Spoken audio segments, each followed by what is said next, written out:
Welcome back to Nick Lenz's Comic Corner Classic Lesson Non-Classics. This is episode number 1752. Yep, 1752. And actually 54, excuse me. And Doubleshot number 1648. I have two Spider-Man related trades. First up it is X of Vengeance, Spider-Man and X-Men. This collects issues from these respective series for Spider-Man and the X-Men. From Spider-Man. Amazing Spider-Man, 526 to 529. One of these issues, I believe, was the Hulk issue, which, see the cover. Final issue, Tom McFarlane ever did for Amazing Spider-Man. Yep. Spectacular Spider-Man, 158 to 160. Web of Spider-Man, 159 to 160. Excuse me, 59 to 61. And 64 to 65. And that's it for the Spider-Man stuff. Surprisingly, the main Spider-Man book is not involved with this because it hasn't started yet.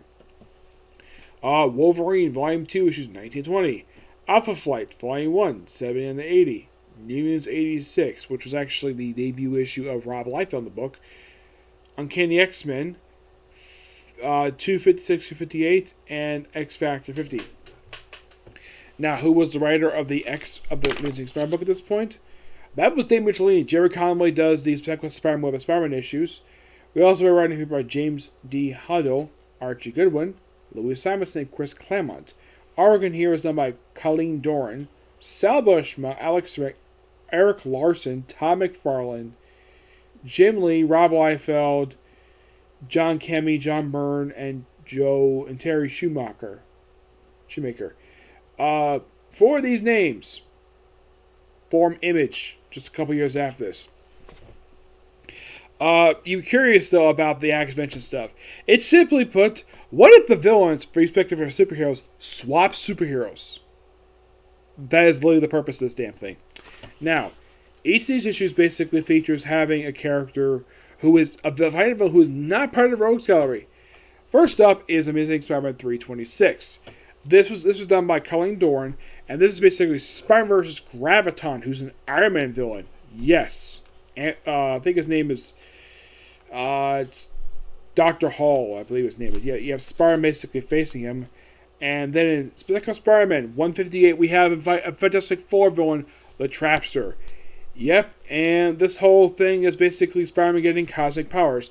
They also bring up in here that Mary Jane Watson's modeling career was ended because of a guy who was stalking, obsessed with her, and because he couldn't get her in bed with him, he's like, oh, let's ruin her career. For reasons. Yep. And we have Web of Spider-Man 59, which has him fight Titania. Yes, who is technically a Thing villain. She's also an enemy of She-Hulk. We have a guest appearance by Doctor Doom. Yes, a guy who has fought Spider-Man several times over the years. Not many per se. Yes, he was actually the very first non-Spider-Man villain he ever fought. Yeah, he was the first one. We also have Puma appearing here too. Yeah, here's a fun fact for you. This is a period of time Puma actually bought Daily Bugle briefly. Yep.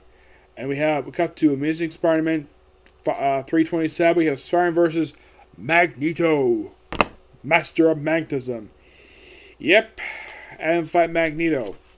You would think, okay, did he fight the Juggernaut this period of time again? Nope. He did not. And I believe this was an issue done by, I think it was done by Eric Larson, I think it was, this issue. This issue was done by, I think it was Larson, if I'm not mistaken. Yes, it's Eric Larson, this is artwork. Which, gotta love Eric Larson's artwork. Yep. I believe this was his first issue he did for the book. Yes, I believe he did, because McFarlane did come back for one more issue after he already left the book. Yeah, I think he left the book with, I think it was 325, but came back for 329, and that was it. In Spectacular Spider-Man 159, has to fight a couple of Spider-Man villains, the brothers. I believe these guys are also Iron Man villains. And you have Spider-Man versus Goliath, a.k.a. Eric Johnson, who's currently Atlas. Yes, he took the name of Goliath during the early days of that led to he basically took up the name Goliath. I believe it was in Iron Man number 7. Yes. You might think, okay, who is the enemy of? I think he's an old Avengers foe who was later turned into like an anti-hero, becoming, well, Atlas. Oh, here's a fun fact for you. Not the first time that Goliath has appeared in this book. In the case of Spider-Man. Yeah, not the first time. He actually appeared in an annual where he took out the identity of the smuggler. Yes. The guy went through several identities for very similar Atlas. At least that one he had to basically had to kill because another character basically had to beat the crap out of him for it. Here it is. It was actually 28, excuse me. This was actually McFarlane's last issue he ever did for Amazing Spider-Man because I don't think he ever did any more Amazing Spider-Man issue after this one. This is mostly put Spider vs. Grey Hulk. Yep, Grey Hulk. What seems strange, though, the fact he would fight the Grey Hulk because, well, it's Grey Hulk. He's basically Hulk. And then we have Spectacular Spider-Man, number 160, fights Ultron. Yes, he fights Ultron. Don't remember which one this one is, but yeah, he fights Ultron in front of the issue. And then we have Web of Spider-Man 61, he fights Dragon Man, a Fantastic Four villain who's an android, who has actually been reprogrammed to be a good guy. Yep. In Amazing Spider-Man 320, in the last issue of this book, Invention's Aftermath, he fights the Tri-Sentinel, which I believe this is this stuff relates to the X-Men, which I thought that'd be interesting. Yes, the Tri-Sentinel. Yep, and you gotta love the Web of Spider-Man, the epilogue stuff in here, where he's fighting pretty much, like, in this one issue alone, he's fighting everybody he's fighting, all the books. Titania, Goliath, Brothers Grimm, Graviton, and Trapster, all in this one issue. And there's still one more Web of Spider-Man issue. Yeah, there's literally one more after this one. Does he fight some other villain per se? Well, mostly put, basically he doesn't. He'll go back to this one later. And then we have issue 79, where you have the Scorpion. Yes, the Scorpion. Matt Gorgon fighting Alpha Flight. Yes, fighting Alpha Flight of all people. Well, mostly when he fights Vindicator, but yeah, that was an interesting idea. I also have Nocturne Pop in here, but mostly just Scorpion. Yes, the frickin' Scorpion. Yeah, and by the way, not the first time he's appeared outside the Spider-Man book. He even popped up for a couple issues of Miss Marvel. And you have Wolverine number 19, where he fights a Namor villain, Tiger Shark, for 2 issues. Yes. I believe this issue was done by, I think it was Larson, if I'm not mistaken, this issue. Oh no, it's John Byrne and Claude Johnson's artwork. Yeah. Yes, it's a quick 2-parter, which just has them take on this one particular villain. Yes. And moving on from that, we have sort of a excerpt from issue 84, which has basically leads into what in 85 leads into basically the reason for the appearance by this guy in issue 85, the Vulture fighting the New Mutants. Yep. And at the end of this very issue, is noteworthy for this issue being debut of Cable. Yep. And then we have an excerpt from X Factor 49, a little bit from 50, like a handful of pages. Yeah, why in the world they decided to throw in a few pages? Mainly because it's just there. And you have basically Loki fighting Apocalypse, which, that's interesting. Loki, the god of mischief, fighting Apocalypse. That was hilarious, to say the least. Oh yeah, definitely. Now as for the Uncanny X-Men issues, yeah, they have guest appearance by the Mandarin of all people, who makes Psylocke Lady Mandarin, his brainwash assassin, for a few issues. Yep, and this is put basically Chris Claremont doing this 3-parter, and I think that's it. Yeah, it's an interesting 3-parter. Who would have thunk, though, Chris Claremont would have the Mandarin appear in this issue? Yes. Now, this is mostly, like I said, just the Spider-Man X-Men issues per se. Yep, just those 2, and that was it. As for why in the world they didn't do any, why isn't the rest of the stuff in here? That's collected in this book right here, Age of Acts of Vengeance Marvel Universe, which is probably like all the rest.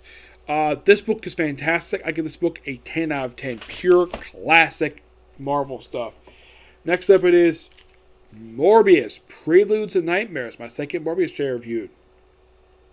This book collects Amazing Spider-Man 101 and 102, Marvel Team Up 3 through 4, Fear number 20, and Amazing Spider-Man 699.1. 101, first appearance of Michael Morbius. It's two-part, threw it in here for that. 3 through 4, it's basically Spider-Man team with both the X-Men, which I've technically talked about this issue already in the X-Men stuff, and 3 is basically a team with the Human Torch. Oddly enough, they threw in basically Giants and Superheroes number 1, which is another appearance by Michael Morbius. And okay, what's with Fear number 20? It's the first ever solo story for Michael Morbius. Nothing to do with Spider-Man. Nope. Yeah, and here's a little fun fact. I read everything in this book before, except for this Fear issue. I've never read this Fear issue before.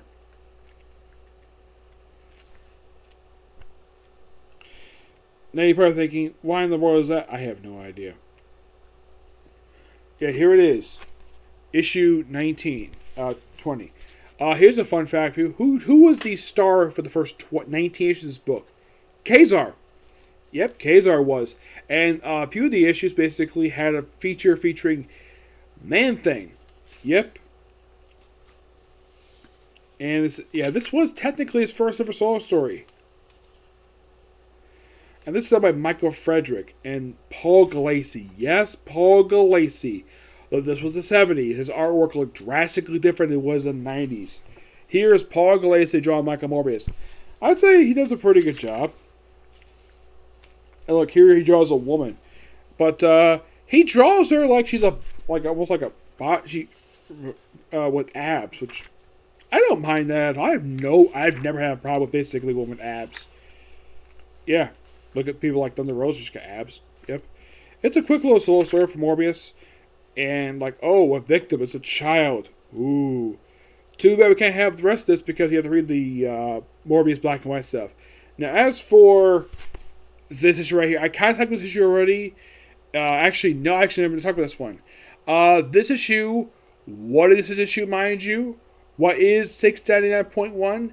It's a backdoor pilot to the short-lived Michael Morbius second volume for an ongoing series that lasted 9 issues. That is literally the point of this issue, to be a backdoor pilot. It is one of 3.1s. The first one was a backdoor pilot to Venom. Second one featured Morbius, and this one did too. Yeah, because basically the whole Dying Wish stuff was going at the same time too. Yeah, it's a very interesting issue per se. Now you ever think he does Dan Slott write this issue? Surprisingly, no. The fact that he was the writer of Missing Spider-Man at this point, he did not write this issue. Basically, I believe the guy who wrote this issue is the guy who ended up writing the Michael Morbius short-lived ongoing book. What do I think of this? This is good. If you would get some good taste of Michael Morbius, because, my only guess is the reason Marvel did this because of the movie that came out just recently, which I still haven't seen, by the way. Please don't spoil it. Yep, but this book is good. I'm also giving this book I'm going to give it a 9.5 out of 10. Because, the Amazing Spider-Man most led to a very short-lived comic book. Yeah, and I've already discussed Volume 3. Volume 3 was amazing. I love Volume 3. Shocking, I canceled. Because of the pandemic. I don't think it was canceled of sales. I heard it was canceled because of the pandemic. And you're thinking, really? It was canceled because of the pandemic?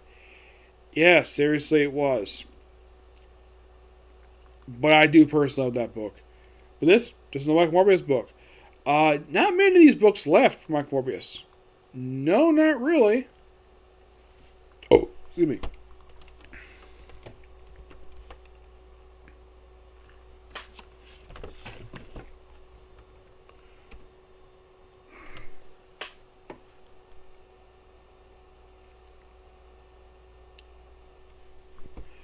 Yeah.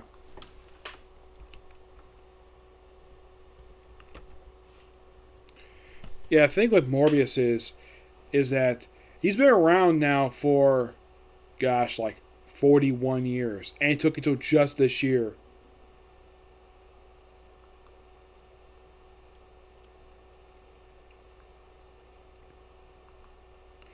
To basically now, if you're curious though, there are 2 epic collections of Michael Morbius. There is the Living Vampire stuff and End of the Living Vampire. Before this, there are technically only 3 trades. Old Wounds, I've discussed already. Morbius the Vampire, The Man Called Morbius. I'm going to discuss in the future when I get hands on that trade.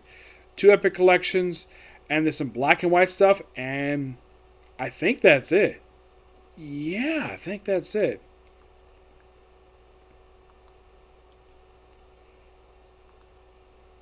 Yeah, there's actually the Living Vampire stuff is collected in the Epic collections. Yeah, it is. Yeah, pretty much basically, if you're curious still about Michael Morbius' like early years from like the start of the 70s up until 1981, these 2 Epic collections basically are a good way to get into that stuff. Yep, I will discuss those in the future. One, I'm gonna get my hands on no problem. The other one's gonna be a bit difficult to get my hands on this book. Yes. But in my honest opinion, Michael Morbius himself is one of my personal favorite characters from Marvel, who doesn't get a lot of love because he's not that really big of a character. Do I think that he should get more books? Not necessarily. I think he probably can get miniseries, but if you can do ongoing, commit to more than 5 or 9 issues. A miniseries would be fine, per se, but if you think about it, basically, like, how many graphic novels left to go for Morbius? Well, there's like 3 left. And you're thinking, really? Only 3? Actually, more like 4, because there's an omnibus book that collects more stuff for. It was actually released just this year, actually just a couple years ago. Yep. Yeah, basic overall is like 3 left. There's The Man Called Morbius and the Chipper Collection, and that's it, Morbius. And surprisingly, there's still one shot not collected in any trade. I think it's like Morbius Born in Blood. Yes, it's a one shot that came out just prior to his appearance in the pages of Amazing Sparring for the Beyond stuff.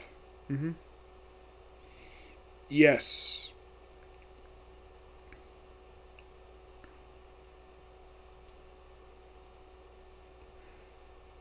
Yeah, as for why in the world they decided to feature the storyline, I don't really know. It's kind of weird.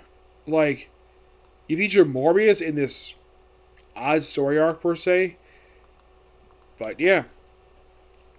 I will eventually see the movie in the future, but it just depends, okay? So yeah, that's a particular review.